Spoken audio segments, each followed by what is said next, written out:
Hello everyone and welcome to our channel. तो हम last कुछ वीडियोस से जो है वो मशीन लर्निंग के बेसिक्स और थ्योरी पार्ट को डिस्कस कर रहे हैं। लेकिन अब असली कोडिंग करने से पहले हमें ये डिसाइड करना बहुत ज़रूरी है कि हम आखिर कौन सी लैंग्वेज में मशीन लर्निंग को परफॉर्म करना चाहते हैं। तो उसी बारे में हमने लास्ट वीडियो में डिस्कस किया था कि कौन सी लैंग्वेज जो है वो बेस्ट रहेगी मशीन लर्निंग के लिए, और इस कंक्लूजन पर पहुंचे थे कि हम पाइथन को यूज़ करेंगे इस सीरीज़ में।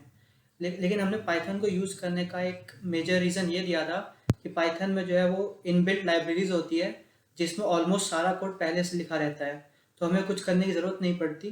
हम सीधा सीधा उस लाइब्रेरी को इंपोर्ट करके और फिर 3-4 लाइन के कोड पे सारा काम कर सकते हैं। तो इससे क्या होता है कि जो काम हम किसी और लैंग्वेज में 50 लाइन में करेंगे वो पाइथन में सिर्फ 5 लाइन में हो जाता है। और क्योंकि अब हम नेक्स्ट वीडियो से ही कोडिंग शुरू करने वाले हैं, तो एक बार ये देखना बहुत ज़रूरी है कि हम आखिर कौन से लाइब्रेरीज हैं जिनको हम यूज़ करेंगे मशीन लर्निंग में और कहाँ कहाँ पर यूज़ करेंगे। लेकिन इस वीडियो में हम कोडिंग नहीं करेंगे, हम सिर्फ उन लाइब्रेरीज के नाम और उनकी थोड़ी बहुत डिटेल्स देखेंगे। तो सबसे पहली लाइब्रेरी है NumPy, जो कि हाई लेवल मैथमेटिकल फंक्शन से बनी हुई है, जिसको कि हम मल्टी डायमेंशनल एरे और मैट्रिक्स प्रोसेसिंग वगैरह के लिए यूज़ करते हैं। ये बहुत ही यूज़फुल होती है फंडामेंटल साइंटिफिक कंप्यूटेशंस के लिए मशीन लर्निंग में, मतलब जो साइंटिफिक कैलकुलेशंस वगैरह होती है बड़ी बड़ी उनके लिए।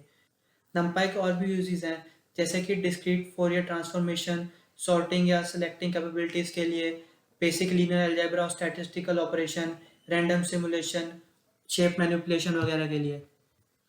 यहाँ तक कि हाई एंड लाइब्रेरी जैसे कि टेंसर फ्लो वगैरह है, वो भी इंटरनली NumPy को यूज़ करती है टेंसर मैनिपुलेशन के लिए। अगली लाइब्रेरी है SciPy। ये भी एक बहुत ही फेमस लाइब्रेरी है जो कि मेनली जो है मॉड्यूल्स के ऑप्टिमाइजेशन के लिए, लीनियर अलजेब्रा, इंटीग्रेशन और स्टैटिस्टिक्स वगैरह के लिए यूज़ होती है। अब SciPy और एक और चीज़ होती है SciPy स्टैक, दोनों अलग अलग चीज़ें हैं, तो उनको आपस में कंफ्यूज नहीं करेंगे। इन दोनों को हम आगे आने वाली वीडियो में अलग अलग डिस्कस करेंगे। SciPy यहाँ तक कि इमेज मैनिपुलेशन के लिए भी यूज़ होती है। जैसा कि आप इन दोनों इमेजेस में देख सकते हैं कि पहले ये इमेज ऐसी थी और SciPy की मदद से ऐसी हो गई है। और सिर्फ इतना ही, SciPy ये तो एक बहुत छोटा सा एग्जांपल है, SciPy से हम और भी ज़्यादा चेंज कर सकते हैं इस इमेज को। SciPy से हम सब सिग्नल प्रोसेसिंग भी कर सकते हैं। अगली लाइब्रेरी है scikit-learn। अब scikit-learn जो जैसे ML एल्गोरिथम्स वाली जितनी भी लाइब्रेरीज हैं उसमें सबसे फेमस लाइब्रेरी है scikit-learn। scikit-learn जो बेसिकली NumPy और SciPy को यूज़ करके बनाई गई है। scikit-learn सुपरवाइज्ड अनसुपरवाइज्ड दोनों टाइप की लर्निंग को सपोर्ट करता है। scikit-learn से आप क्या कुछ नहीं करते, आप डाटा माइनिंग, डाटा एनालिसिस वगैरह सब कुछ कर सकते हैं। हर टाइप की प्रॉब्लम जैसे कि classification, regression, clustering, dimensionally reduction, model selection, pre processing सब कुछ ही कर सकते हैं। अगली लाइब्रेरी है मैटप्लॉटलिब। तो मैटप्लॉटलिब जो है वो डाटा विजुअलाइजेशन के लिए सबसे फेमस लाइब्रेरीज में से एक है। अब मैटप्लॉटलिब में हम ऑलमोस्ट हर टाइप के ग्राफ प्लॉट, कोई भी आपको डाटा दे दिया उसका आप ग्राफ प्लॉट कर सकते हो। और यहाँ तक कि आप मैटप्लॉटलिब की मदद से line style, font properties, formatting axis सब कुछ ही अपने हिसाब से मैनिपुलेट कर सकते हो। और सिर्फ ग्राफ ही नहीं, आप इससे histogram, error chart, bar chart सब कुछ ही प्लॉट कर सकते हो जो भी आपका मन करे उस डाटा के बेसिस पे। नेक्स्ट लाइब्रेरी जो है वो सीबॉर्न है। सीबॉर्न भी मैटप्लॉटलिब की तरह ग्राफ मैनिपुलेशन वगैरह के लिए यूज होती है। सीबॉर्न लेकिन पांडास के साथ बहुत ही अच्छी तरह से इंटीग्रेट करता है, इसलिए वो मैटप्लॉटलिब से अच्छी लाइब्रेरी मानी जाती है। इससे आप ग्राफ को ज़्यादा अट्रैक्टिव बना सकते हो और बहुत ही कम कोड में ग्राफ्स को विजुअलाइज भी कर सकते हो। नेक्स्ट है NLTK, जिसकी फुल फॉर्म है नेचुरल लैंग्वेज टूलकिट। ये भी एक पाइथन लाइब्रेरी है जो बेसिकली नेचुरल लैंग्वेज प्रोसेसिंग के लिए यूज होती है। मतलब जैसे आप कुछ बोलते हो तो उसको टेक्स्ट में कन्वर्ट, जैसे गूगल असिस्टेंट करता है, आप जो बोलते हो उसको टेक्स्ट में कन्वर्ट कर देता है, उस सब चीज़ों के लिए। इससे आप जैसे डॉक्यूमेंट में कीवर्ड सर्च करने के लिए यूज होती है, टेक्स्ट के टोकनाइजेशन और क्लासिफिकेशन के लिए यूज होती है, वॉइस रिकॉग्निशन के लिए, हैंड राइटिंग रिकॉग्निशन के लिए, स्टेमिंग ऑफ वर्ड्स के लिए, इन सारी चीज़ों के लिए इस लाइब्रेरी का हम यूज़ करते हैं। लेकिन इस लाइब्रेरी में एक अच्छी बात और ये है कि इसमें पहले से ही कुछ सैम्पल डाटा दिया होता है, तो अगर आपके पास अपना डाटा मान लो कुछ नहीं भी है तो भी आप इसी का इन जो सैम्पल डाटा उसको यूज़ करके प्रैक्टिस कर सकते हो कोडिंग की। और ऊपर से बहुत सारी अलग अलग लैंग्वेज के साथ भी कंपेटेबल होता है, तो इससे क्या, अगर आप दो अलग अलग लैंग्वेजेस में कोड कर रहे हो तो आप बहुत ही अच्छी तरह से मिक्स कर सकते हो दोनों कोड को। नेक्स्ट है टेंसर फ्लो। तो टेंसर फ्लो एक बहुत ही फेमस जो है ओपन सोर्स लाइब्रेरी है जो कि हाई परफॉर्मेंस न्यूमेरिकल कंप्यूटेशन के लिए यूज होती है। अब टेंसर फ्लो मतलब इसी तरह समझ सकते हो कि टेंसर फ्लो को गूगल ने बनाया है, तो ऑफकोर्स ये अच्छी तो होगी ही। तब टेंसर फ्लो एक ऐसा फ्रेमवर्क है जो कि टेंसर्स को इन्वॉल्व करता है कंप्यूटेशंस के लिए।